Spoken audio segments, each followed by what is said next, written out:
Assalamu alaikum wa rahmatullahi wa barakatuh. Peace be with you all, and good evening.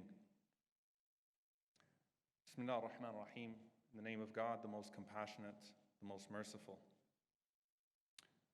Growing up in the United States with Palestinian parents who had their nation and identity stolen from them, they made sure that Bosnia was just as important to us as our own land, that we pray is one day liberated, inshallah. That a soul in Sarajevo is just as precious as a soul in Jenin. And I begin actually with some of those words that I grew up with from my mother, May Hashim, rahimahullah. Ah, in Sarajevo, بكيتك وما في جعبتي إلا البكاء. بكيت فيك ضياع الشعب والأوطان. بكيت فيك احتراق أمتي في بحر الأحزان. بكيت فيك انتهاك الإسلام في ديار الإسلام. من ينجد العذار في سراجيفو؟ من ينجد الأطفال؟ من ينجد الإنسان من براثن الإنسان? O Sarajevo, I've mourned you perpetually, and I possess nothing but my tears. I've cried for you over the loss of a nation and its people. I've cried for you over the extinction of my ummah in a sea of sorrow. I've cried for you over the destruction of Islam in a land of Islam.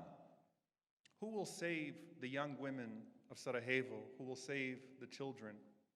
Who will save humanity from the cruelty of humanity? We're one body, and every single aggression against any part of that body is to be viewed not as a toothache or a toe injury because of our own human miscalculations that assign importance to causes only on the basis of casualty counts and political calculations, but as a blow to the head and to the heart of that body that threatens its very ability to function.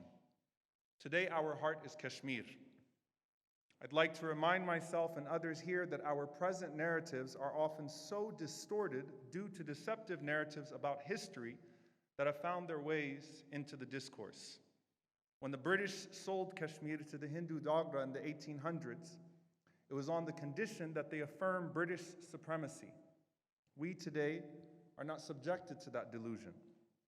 There were a people in Kashmir before the British arrived, and there were a people in Kashmir before the British left behind a mess of casualties that manifested most prominently in the partition that followed. In fact, there were a people in Kashmir before the creation of the states of India or Pakistan. Martyrs' Day speaks to a massacre in 1931 before either were established.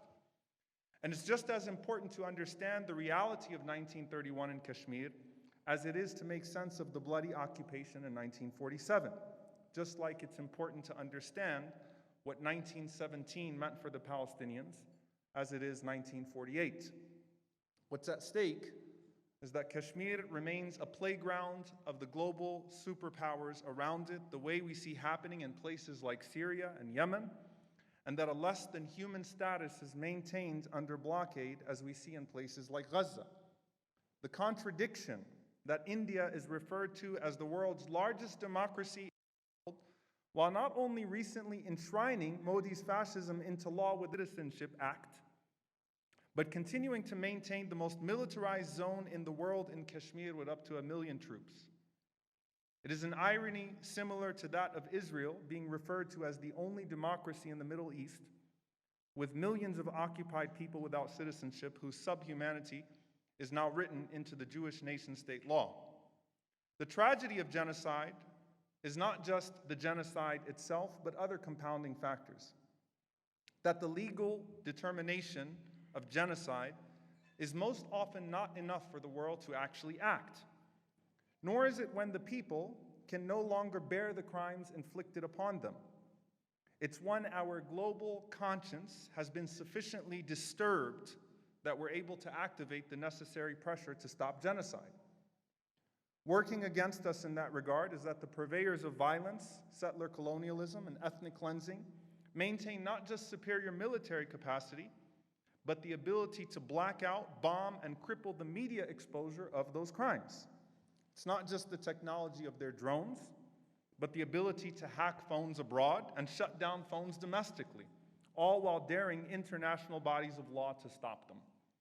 We also have to reckon with our own desensitization, numbness, and apathy with the amount of collective tragedy that only embolden the grip of oppressors while weakening the will to liberation.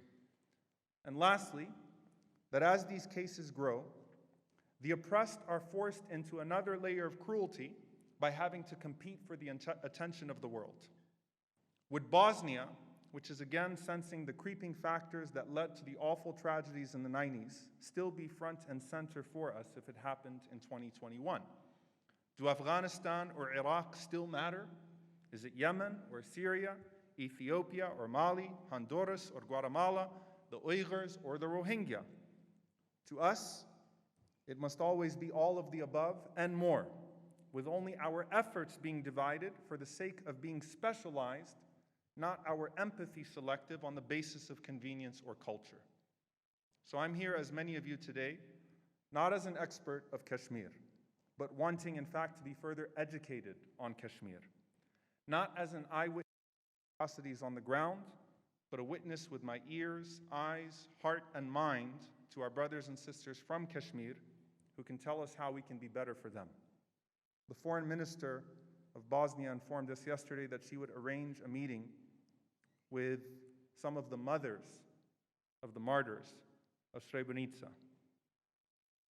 While that is a great honor, I can guarantee you they would have much preferred our earlier intervention over our delayed condolences. So let's not continue to merely make symbols of the tragedies we could have stopped with the help of God, and then our insistence on working together for a better world for all. Thank you. Wassalamu alaikum wa rahmatullahi wa barakatuh.